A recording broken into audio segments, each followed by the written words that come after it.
ఊళ్ళో మాత్రం వజ్రపాటి పరువు నిలబెట్టేలానే నువ్వు ఉండాలి. ఎట్టి పరిస్థితుల్లోనూ ఈ కుటుంబం తలదించుకోకూడదు. అలా చేసేదాన్ని అయితే ఇప్పటి వరకు ఇక్కడ ఉండను బావా. నేను కోరుకుంటుంది కూడా వజ్రపాటి వంశం తలెత్తుకునేలా ఉండాలని. దానికి నా వంతు సహాయం చేసే అదృష్టం కల్పించినందుకు ఐఎమ్ ఫీలింగ్ హ్యాపీ. అది చాలు బావా. తర్వాత నా లైఫ్ ఎటెళ్తుందో నాకు తెలీదు. మంచి జరగాలనైతే కోరుకుంటున్నాను. ఓకే బాబా, గుడ్ నైట్.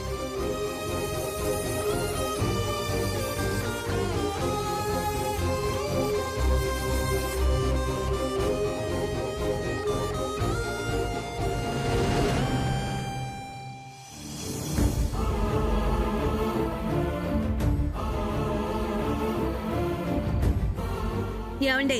ఏంటి? ఏంటా అంత ప్రశాంతంగా ఎలా కూర్చోగలుగుతున్నారు? ఏమైంది? ఏమైందా? ఇంతకు ముందేగా సునామీ వచ్చేళ్ళింది.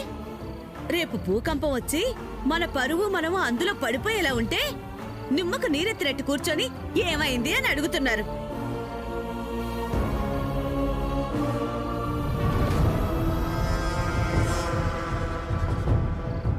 ఓ, రాజీ ఆంటీ నా మాటల్ని బానే రిపీట్ చేస్తుంది. నాకు అదే కావాలి. ఏంటి అడుగుతుంటే మాట్లాడరే? ఇదిగో, నీకు దేనికో పూనకం వచ్చిందని కారణం లేకుండా మేము ఊగిపోవాలంటే ఎలా? ముందు విషయం ఏంటో చెప్పు. ఇంకా చెప్పేది వినే దగ్గరే ఉంటే ఆ సూర్యశ్యాములు ఆ మహాయాగంలో దంపతులుగా కూర్చోకుండా ఎప్పుడు చేస్తారు అంట.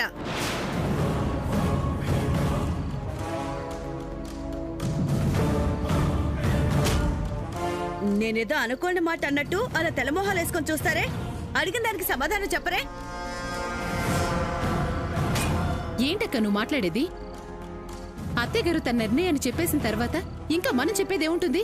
ఏముంటుందని ఏమీ చేయకుండా ఆ నిర్ణయానికే తలాడిస్తూ కూర్చుంటే ఏమన్నా బాగుంటుందా చెల్లి?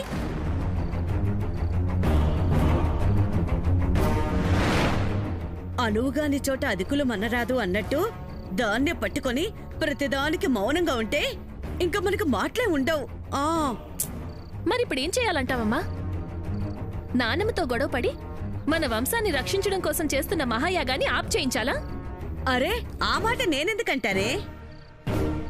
మీరు మాట్లాడేది అలానే ఉంది వదిన గారు. సూర్య శ్యాముల చేతే కదా స్వామీజీ గారు మహాయాగం జరిపించాలని చెప్పారు. నువ్వు వాళ్ళ చేత జరిపించకూడదంటే ఈ యాగం చేసేదెవరు? మన వంశం నిర్వీర్యం కాకుండా కాపాడేదెవరు? ఇలా కాపాడేదెవరు అని ఆలోచిస్తే ఏదో ఒక రూపంలో ఆ అవకాశం కనిపిస్తుంది కదా మరిది గారు. ఆ లోపు ఎవరికైనా ఏదైనైతే ఎవరు బాధ్యులు? అత్తయ్య గారు కాసేపు నీలా ఆలోచించారు కాబట్టి సూర్యకి కరెంట్ షాక్ కొట్టింది. ఆ విషయాన్ని మర్చిపోయావా? అదేదో అనుకోకుండా జరిగింది చెల్లి.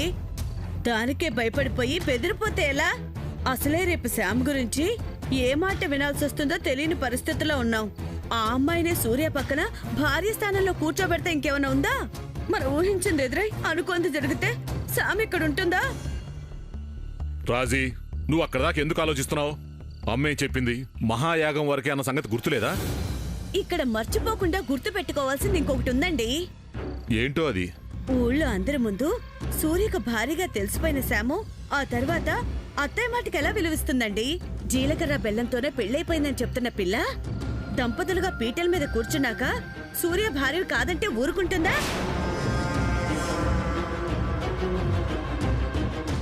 ఏం చేసినా ఇప్పుడే చెయ్యాలి. అప్పుడేం చెయ్యలేం. చేతులు కాలాక ఆకులు పట్టుకుంటే లాభం లేదని చెప్తున్నాను. ఇప్పుడే కళ్ళు తెరవండి. ధైర్యం తెచ్చుకొని అత్త ముందు మాట్లాడండి. అర్థమవుతుందా? మనకి శ్యామ్ ముఖ్యం. ఏంటి అంటే ఎంతైనా ఆడపిల్ల కదా, అవసరం ఉన్నంత వరకు వాడుకొని వదిలేయడం తప్పు కదూ. తప్పు పుల్లి బేరీజ్ వేసుకోవాలి. మంది అల్లా టప్ప కుటుంబం కాదండి, వజ్రపాటి కుటుంబం. మనకి వంశం ఎంత ముఖ్యమో పరువు ప్రతిష్టలు కూడా అంతే ముఖ్యం. వంశం నిలబడినంత మాత్రాన తలదించుకునే పరిస్థితి వస్తే బాగుంటుందా చెప్పండి? నువ్వు చాలా ఎక్కువ ఆలోచిస్తున్నావు రాజీ.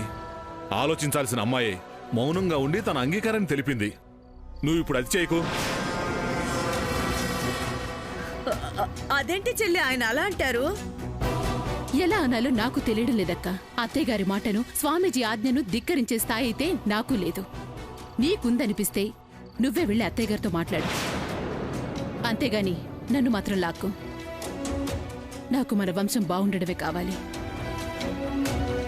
మహాయాగం జరిగితే శామ్కి మంచి రోజులొస్తాయని నేను నమ్ముతున్నానక్క. అప్పుడు నువ్వు తల్లడిల్లుతున్నట్టు ఏమీ జరగదు కదా. అంతే అంటావా?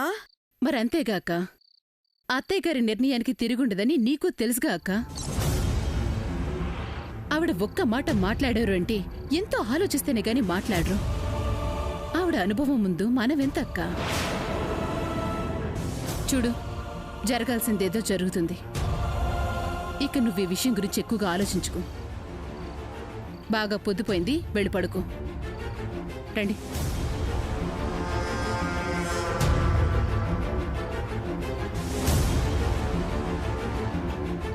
ఇప్పుడైనా తిక్క కుదిరిందా?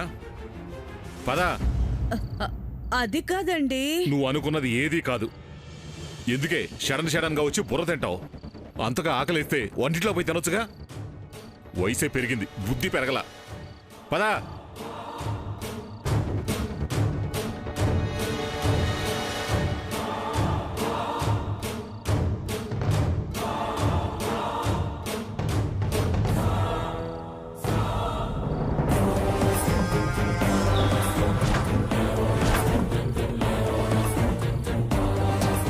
ఈవిని నమ్ముకోవడం నాది బుద్ధి తక్కువ. నేనే రంగంలోకి దిగాలి, ఆ యాగాన్ని భగ్నం చేయాలి. సమంత సమస్య ఇక సామాన్య కుండకూడదు. ఏం చేయాలి? సమంత నాపటం ఎలా?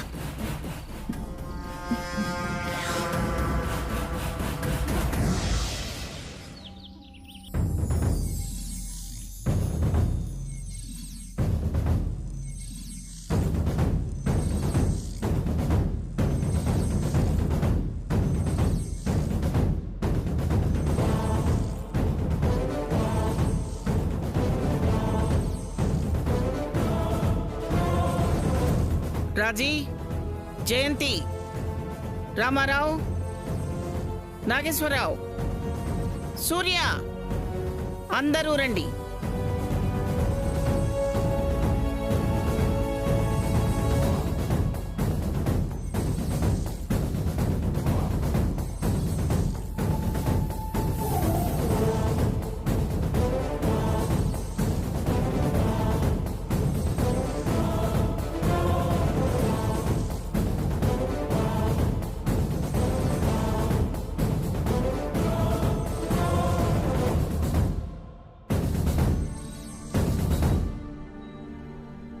జయంతి,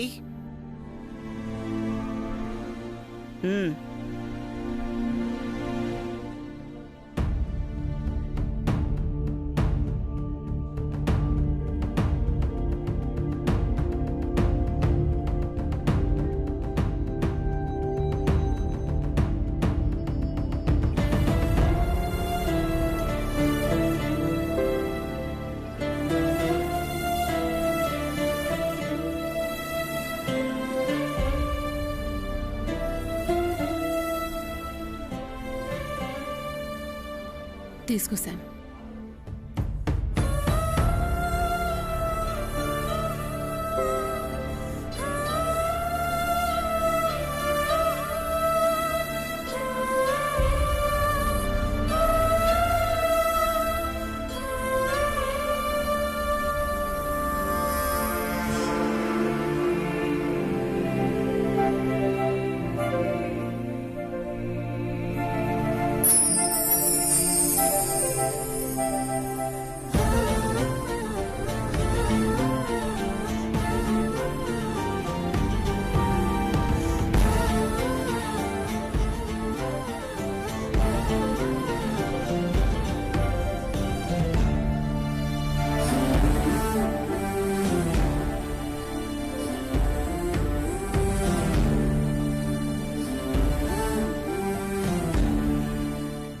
ఆ నగలు వజ్రపాటి వంశ పూర్వీకులవి. తరతరాల నుంచి కాపాడుకుంటూ వస్తున్నవి. ఈ కుటుంబం తరపున ముఖ్యమైన పూజలు యాగాలు జరిగే సమయాన పీటల మీద కూర్చునే వజ్రపాటి వంశ కోడళ్లకు అలంకార నిమిత్తం మాత్రమే వాటిని బయటకు తీయడం జరుగుతుంది. జరగబోయే మహాయజ్ఞాన్ని జరిపించాల్సింది నువ్వే.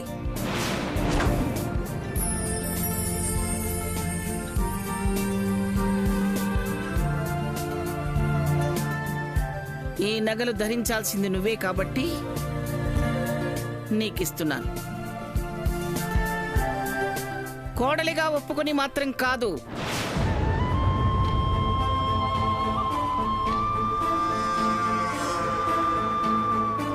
కేవలం ఆచారం కోసం మాత్రమే.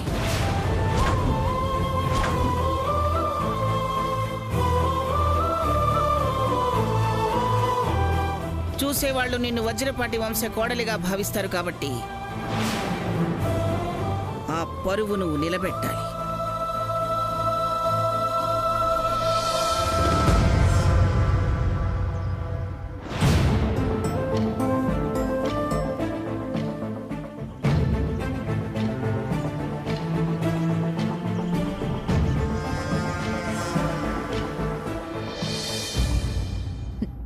గ్రాండ్మా,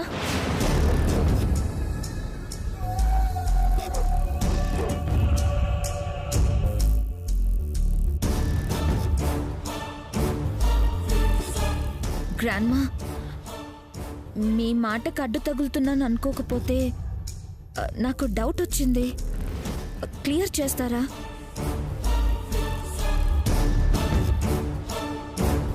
సమంతని మీరు కోడలుగా అనుకోకపోయినా విలువైన నగల్ని యాగం కోసం, మన పరువు కోసం ఇచ్చారు. అంతా బానే ఉంది, కానీ సమంతం చూసిన వాళ్ళు ఆ నగల్ని చూసే వజ్రపాటి వారి కోడలు అనుకుంటారా? మెడలో లేని తాళం చూడరా? మీ పరువుకు భంగం కలిగేలా మాట్లాడుకోరా గ్రాండ్మా? అసలు పెళ్ళైందని అనుకోవడానికి ముఖ్యమైన తాళనేదే లేకుండానే సూర్యతో పాటు సమంత కూర్చోవచ్చా?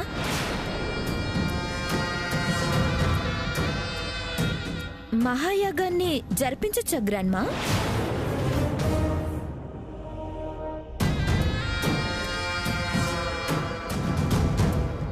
స్వామీజీకి అభ్యంతరం లేదు కాబట్టి అక్కడి వరకు ఓకేలే అనుకున్నాను.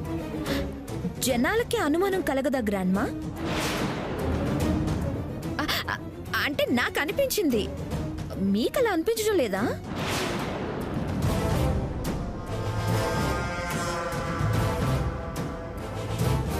ఆలోచించండి. స్వామీజీ చెప్పారని, సూర్యకేదో జరిగిందని మనసులో ఇష్టం లేకపోయినా మీరు చేస్తున్నారు. కష్టం కలిగించే మాటలు మీ చెవిని పడొచ్చా గ్రాండ్మా?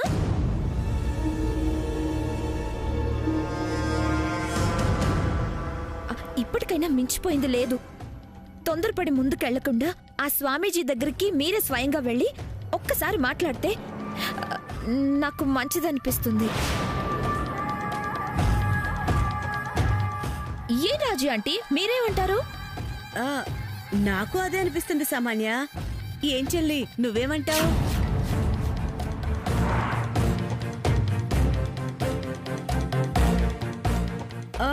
చెల్లి, నిన్ను చూస్తుంటే నువ్వు అదే అనుకుంటున్నావు అనిపిస్తుంది. అలా అని నేను చెప్పానక్క. సర్లే, కరవమంటే కప్ప కోపం, విడవమంటే పాము కోపం అన్నట్టు నువ్వు చెప్తున్నావని తెలుస్తుందిలే గాని నువ్వేం చెప్పొద్దులే చెల్లి. ఏమండి, సామాన్య చెప్తుంది నిజమే కదూ? మీరేమంటారు? నిన్ను నోరు మూసుకోమంటాను. నా నోరు మూయడం తేలికే, మరి ఊళ్ళో వాళ్ళది? ఇప్పుడు నేనేమన్నానయ్యా? 4 గోడల మధ్య జరిగేవి ఇక్కడే ఉంటాయి, బహిరంగంగా జరిగేవి గుట్టుగా ఉంటాయా, గుప్ప మనవా అంటున్నాను. అప్పుడు మనకెంత అప్రతిష్ట.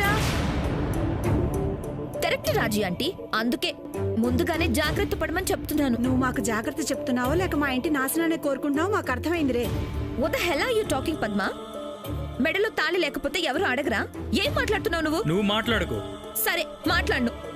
నాకేంటి, ఏదో మన అనుకొని చెప్పాను. వద్దనుకుంటే వదిలేండి. అక్కడ ఏమైనా జరిగితే అప్పుడు తెలుస్తుంది. సారీ గ్రాండ్ మా, నేను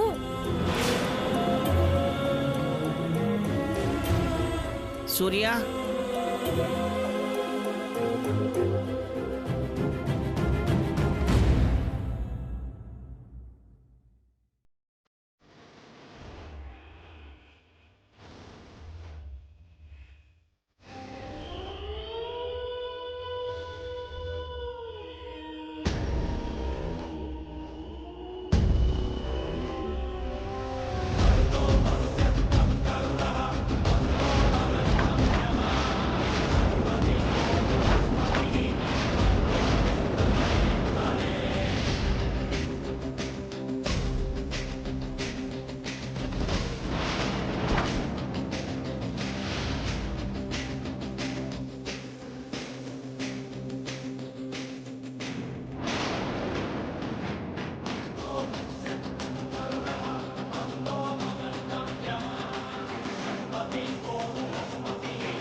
బావా,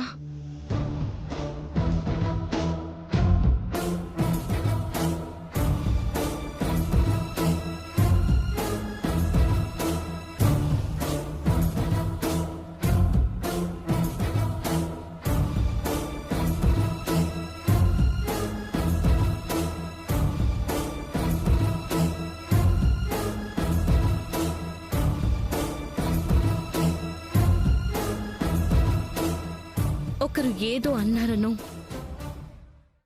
ఇంకొకరు ఏదో అనుకుంటారనో, ఊరు వేరేలా ఊహించుకుంటుందనో, ఈ తాళిని నువ్వు నా మెడలో కట్టక్కర్లేదు.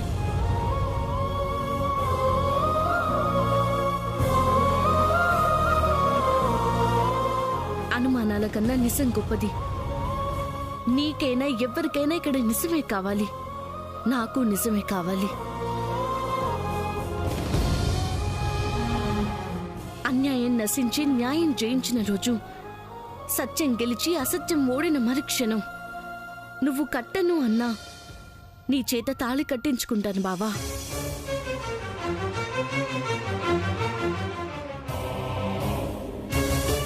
అప్పటి వరకు నీకీ అవకాశమే ఇవ్వను. ఊరి వాళ్ళకి ఈ ఆలోచన రానివ్వను. తాళి పెరిగితే ఆలి స్వయంగా కట్టుకుంటుంది అంటారుగా, నా మెడలో నువ్వు కట్టిన తాళే పెరిగింది అనుకుంటాను. నేనే కట్టుకుంటాను.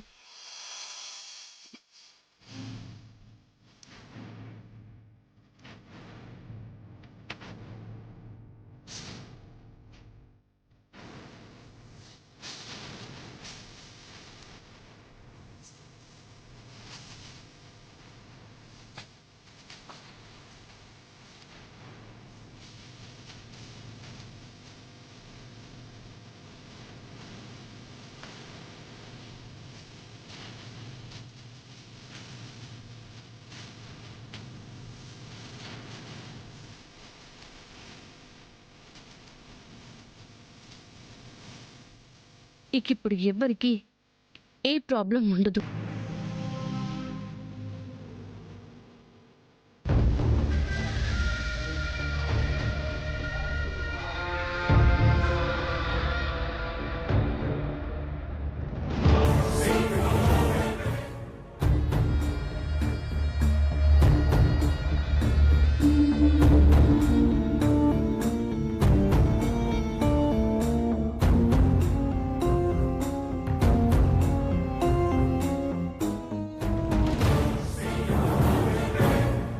Excuse me.